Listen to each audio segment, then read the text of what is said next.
Notícias de hoje, 14 de fevereiro de 2025, sexta-feira. Trump suspende lei que levou à multa bilionária da Odebrecht e Petrobras. Em 10 de fevereiro, Donald Trump emitiu uma ordem executiva para que o Departamento de Justiça suspenda a aplicação da Lei de Práticas Corruptas no Exterior, a Foreign Corrupt Practices Act, FCPA, por 180 dias e reavalie a estratégia para novos processos. Segundo a ordem, a segurança nacional americana depende em parte substancial da obtenção de vantagens comerciais estratégicas pelos Estados Unidos e pelas suas empresas, seja em minerais críticos, portos de águas profundas ou outras infraestruturas ou ativos essenciais. O presidente acusa a FCPA de impedir empresas americanas de irem contra práticas de negócios rotineiras em outros países e prejudicar a competitividade americana. Porém, segundo diversos estudiosos, desde 1988, quando a FCPA foi reformada, ela tem sido usada prioritariamente contra empresas estrangeiras e não americanas. Essa mudança na legislação permitiu o Departamento de Justiça dos Estados Unidos, DOJ, investigue e puna, nos Estados Unidos, atos de corrupção que envolvam autoridades estrangeiras praticados por empresas e pessoas estrangeiras, independente de onde tenham ocorrido, basta que tenha havido transferência de dinheiro por algum banco americano, que se vendam ações de empresas envolvidas na bolsa nos Estados Unidos ou até mesmo que a propina tenha sido paga em dólares. Foi esse o caso da Odebrecht e da Petrobras. Em dezembro de 2016, a Odebrecht, junto com sua subsidiária Braskem, fez um acordo com o DOJ no qual ambas concordaram em pagar um mínimo de 3,2 bilhões de dólares aos Estados Unidos, Suíça e Brasil, total depois reduzido para 2,6 bilhões de dólares, pelas práticas de corrupção ocorridas. Na época, foi o maior acordo global de corrupção internacional. Já a Petrobras fechou acordo em 1,8 bilhão de dólares com o governo americano em 2018. Por que isso importa? Item a Lei de Práticas Corruptas no Exterior, FCPA, permitiu aos Estados Unidos processar empresas brasileiras como a Petrobras e a Odebrecht, no contexto da Operação Lava Jato. Item a legislação é apontada como uma ferramenta para o país minar concorrência estrangeira em mercados estratégicos para os Estados Unidos. As multas aplicadas foram, inclusive, divididas com o Brasil. O caso mais notório foi o da Petrobras, cuja multa foi alvo de disputas judiciais porque seria usada, originalmente, para criar uma fundação para o combate à corrupção, com forte influência do Ministério Público Federal em Curitiba, MPF. A fundação foi posteriormente suspensa pelo Supremo Tribunal Federal, STF. Como a agência pública revelou, na mesma época Deltan Dallagnol e Sérgio Moro abriram empresas para ministrar cursos e palestras anticorrupção. As negociações da divisão dos valores ocorreram desde 2015.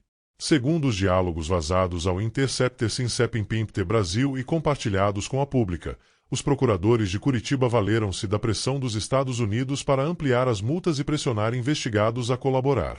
Lei ajudou Estados Unidos a minar concorrência estrangeira.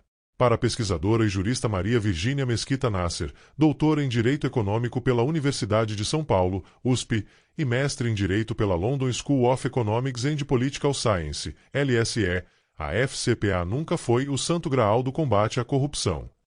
O mais grave é o barulho tremendo que ele, Trump, faz.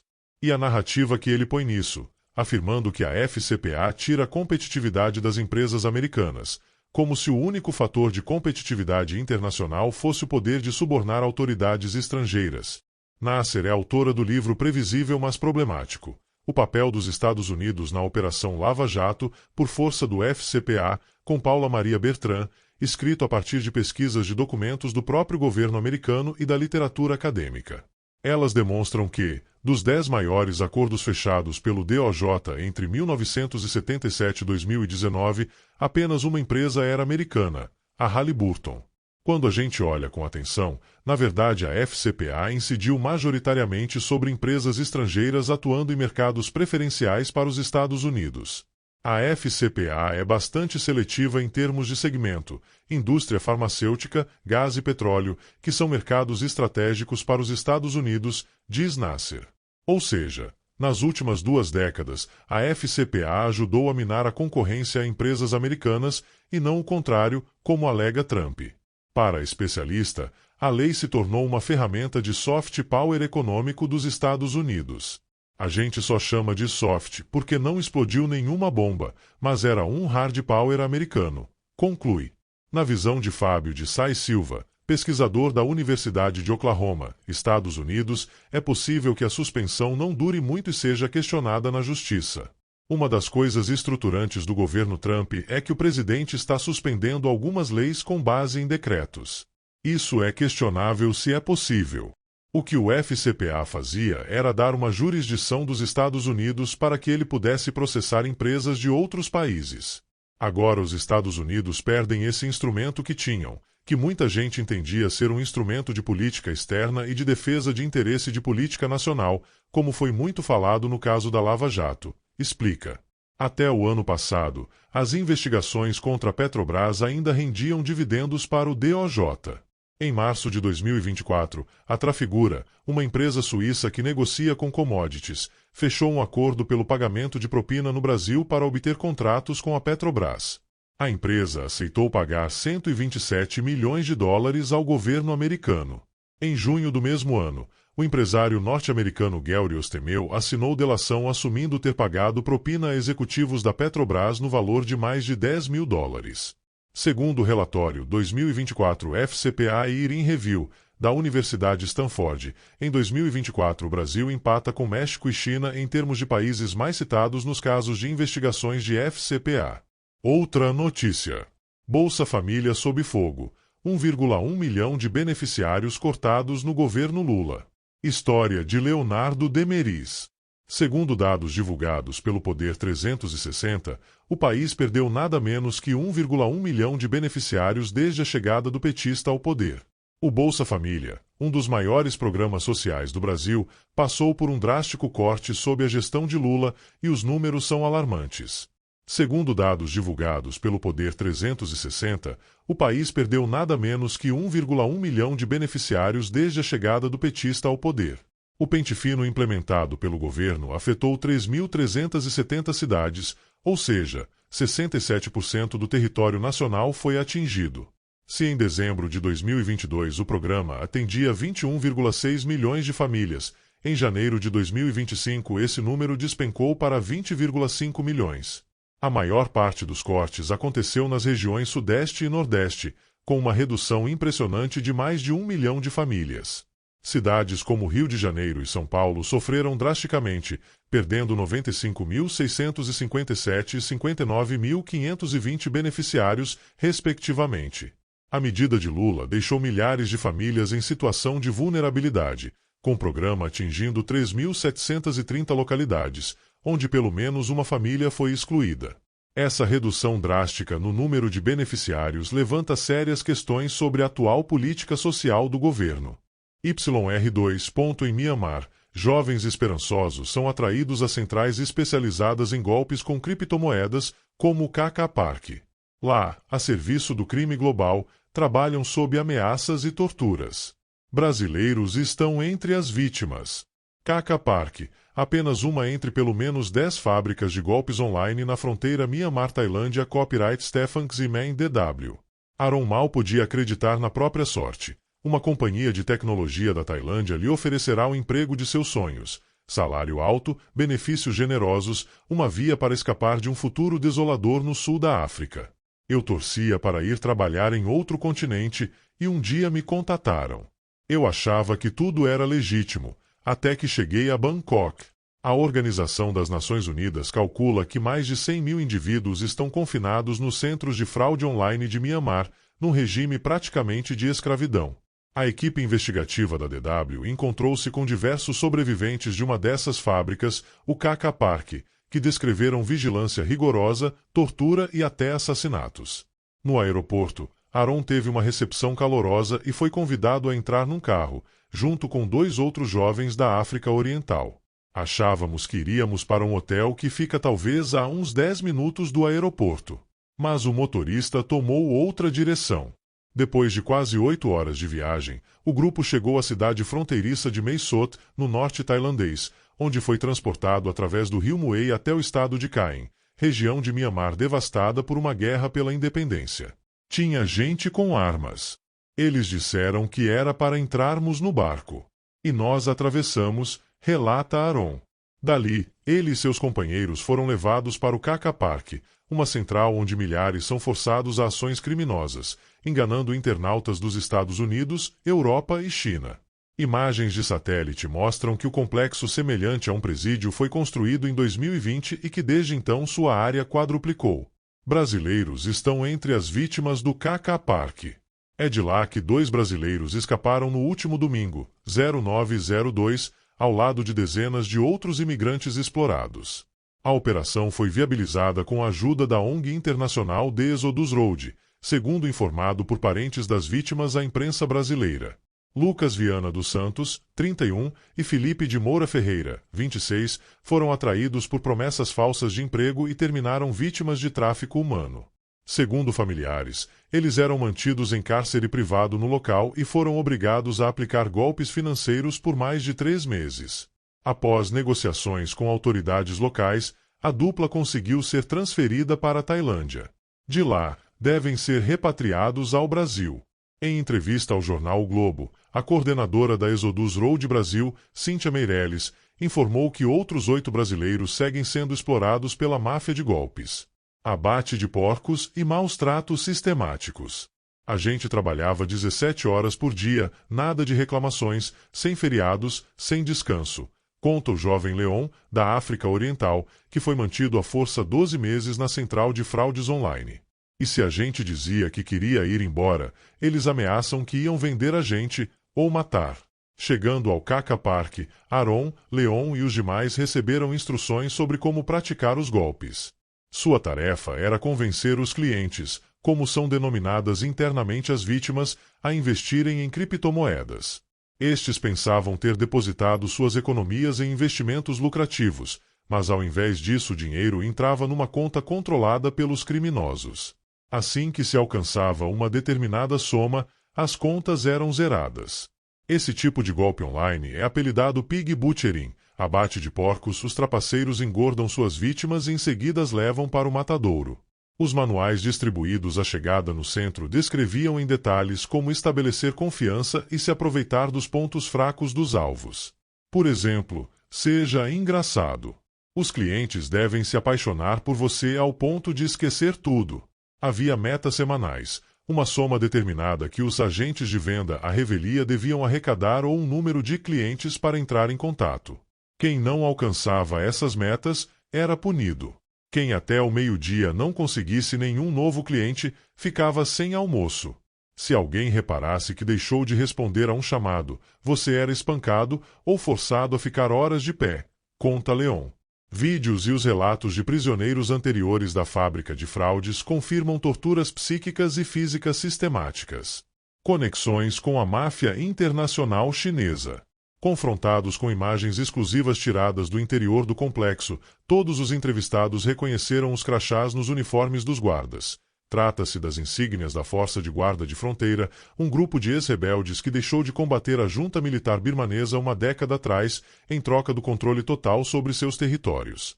Os soldados policiam o Kaka Park, mas os chefes da operação são chineses, de acordo com diversas fontes.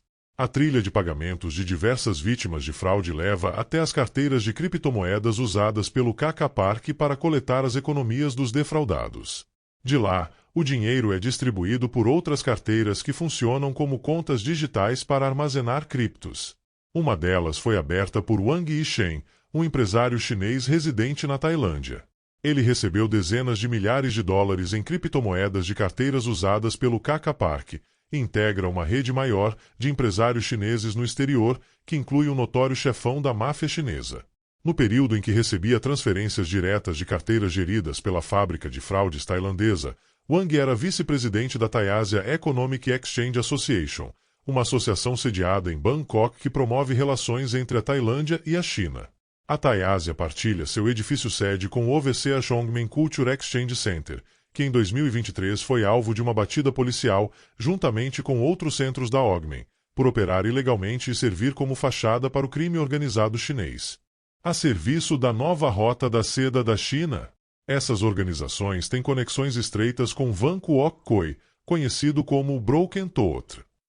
Ex-líder da tríade 14K, depois de passar mais de 10 anos na prisão por atividades criminosas em Macau, ele fundou em 2018 a World Ongmen History and Culture Association. Nesse ínterim, ela foi submetida a sanções pelos Estados Unidos, devido a seu envolvimento com o crime organizado. Jason Tower, especialista em crime organizado do americano Institute for Peace, menciona que Van Kuok gosta de repetir que costumava lutar pelos cartéis, mas agora luta pelo Partido Comunista da China. De fato, sua organização Ongmen também promove a ambiciosa iniciativa do Cinturão e Rota, BRI, na sigla em inglês, um projeto de infraestrutura trilionário, também conhecido como um cinturão, uma rota ou nova rota da seda, visando integrar a China ainda mais à economia global. O terreno em que foi construído o KK Park é uma área-alvo dos investimentos da China na BRI. Relatórios do governo saudavam projetos de construção em suas proximidades, embora mais tarde Pequim tenha se distanciado, devido a alegações de fraude em ampla escala. O complexo em si não é mencionado nos comunicados oficiais da China, nem foi palco de cerimônias pioneiras, como as realizadas em outros projetos de construção na área. Em vez disso, o KK Park foi construído sob medida para aplicação de golpes online. Soldados armados vigiam todas as entradas, e há câmeras de vigilância por toda parte. De volta à casa, o fim do pesadelo. As relações de poder nebulosas na região de conflito de Caem, na fronteira birmanesa, proporcionam solo fértil a atividades criminosas. O KK Park é apenas uma de pelo menos 10 fábricas de golpes online da área. Suas operações ilícitas remontam a uma complexa rede de firmas e associações usadas por criminosos para legitimar seus crimes e lavar milhões em capital originário de fraudes. Suas operações estão se expandindo continuamente do sudeste da Ásia para a África, Europa e América do Norte. Estamos realmente vendo que essas redes criminosas se tornam cada vez mais poderosas, mais influentes e mais ramificadas em países de todo o mundo, comenta Tower. E os esforços de aplicar a lei só estão tocando a ponta do iceberg. Aaron e Leon tiveram sorte. Depois de o salário lhe ser negado diversas vezes, eles e outros prisioneiros se recusaram a continuar trabalhando e receberam ordem de arrumar seus pertences. Escutei eles dizendo que iam nos vender para uma outra organização, recorda Leon. Os jovens africanos reagiram rápido e conseguiram contatar o ativista australiano Judah Tana, conhecido por auxiliar refugiados na fronteira Mianmar-Tailândia. E assim Aaron e Leon escaparam, escondidos no banco de trás de seu jipe. Algumas semanas depois, ambos puderam retornar a seu país de origem. Seu pesadelo de tráfico humano e escravidão chegava ao fim. A DW alterou o nome das vítimas do KK Park por razões de segurança. Esta reportagem foi atualizada em 13 de fevereiro de 2025 para incluir a informação sobre a fuga dos brasileiros do KK Park. Autor: Julia Bayer, Juliette Pineda, Yushin Lee, Lewis Sanders. Mais notícias. Brasília. O ministro da Fazenda, Fernando Haddad, afirmou nesta quinta-feira, 13, que os projetos que tratam da isenção do imposto de renda para quem ganha até R$ 5.000 e do novo consignado privado estão avançados e podem chegar ao Congresso ainda antes do Carnaval. Já a proposta da reformulação do novo auxílio gás ainda está sendo formatada, segundo ele. O desenho do novo auxílio gás ainda não está definido. Mas, dos 3 projetos que o presidente Lula tem como prioridade para os 2 próximos anos, 2 deles já estão validados e devem ser encaminhados rapidamente: a questão da renda e a questão do consignado privado. Estão muito adiantados do ponto de vista de tramitação interna. Devem chegar ao parlamento talvez ainda antes do Carnaval, disse o ministro. Haddad disse que desenho do novo auxílio gás ainda não está definido e afirmou que novo consignado privado deve ter impacto no crescimento econômico brasileiro. Foto: Wilton Júnior e Estadão. Auxílio gás. Questionado sobre o orçamento previsto para o novo auxílio gás, o ministro se limitou a dizer que, por enquanto, é o que está no orçamento. O projeto de lei orçamentária anual, PLOA, de 2025 foi enviado ao Congresso com R$ 600 milhões para o auxílio gás. No orçamento de 2024, foram necessários R$ 3,4 bilhões para pagar o benefício a todas as famílias atendidas. Como mostrou o Estadão, o governo Lula liberou o pagamento do auxílio gás de fevereiro após ficar sem dinheiro no orçamento para custear o benefício em 2025. A verba, de R$ 572 milhões, é suficiente apenas para o pagamento da parcela deste mês. O dinheiro ainda não foi entregue às famílias beneficiadas, mas já foi autorizado. O Executivo não colocou recursos suficientes no orçamento de 2025, que ainda não foi aprovado pelo Congresso, contando com a aprovação de um projeto de lei que libera repasses paralelos, sistemática questionada por especialistas e por integrantes da equipe econômica do próprio governo. Nesta quinta-feira, o presidente Lula prometeu entregar o gás de graça para 22 milhões de famílias em um discurso durante evento no Amapá. Para nós, o gás faz parte da cesta básica. O gás sai da Petrobras por R$ 36. Ele chega aqui a quanto? Afirmou o petista, citando que um botijão pode chegar até a R$ 150. No ano passado, ao mandar o projeto que muda o auxílio gás, o governo prometeu aumentar o número de beneficiários de 5,6 milhões para mais de 20 milhões de pessoas. Com a proposta, a verba deixaria de ser custeada diretamente com o orçamento da União e passaria a ser operada pela Caixa com o dinheiro que empresas de petróleo depositam no Fundo Social. O projeto, criticado por especialistas pela possibilidade de drible às regras fiscais, ainda não foi votado. Novo consignado privado. Haddad afirmou que o consignado privado deve ter um impacto importante no crescimento econômico brasileiro já este ano e no longo prazo. Ele explicou, no entanto, que, como a proposta ainda não foi implementada, a Secretaria de Política Econômica, SPE, não faz uma análise de impacto a priori da medida sobre o PIB. Nesta quinta-feira, a SPE revisou o PIB de 2025 de 2,5% para 2,3%. Da mesma maneira que o consignado de aposentados e servidores públicos gerou um potencial expressivo nos 2 primeiros mandatos do presidente Lula, nós entendemos que o consignado privado vai ter o mesmo efeito que nós esperamos que seja no tempo. Não de um dia para a noite, mas que a coisa se desdobre no tempo favoravelmente, disse o ministro. Então, do nosso ponto de vista, nós vamos ter um impacto ainda esse ano favorável do consignado privado. Inflação. Em relação à expectativa da SPE para a inflação de 2025, com projeção de IPCA em 4,8%, acima do teto da meta, 4,5%.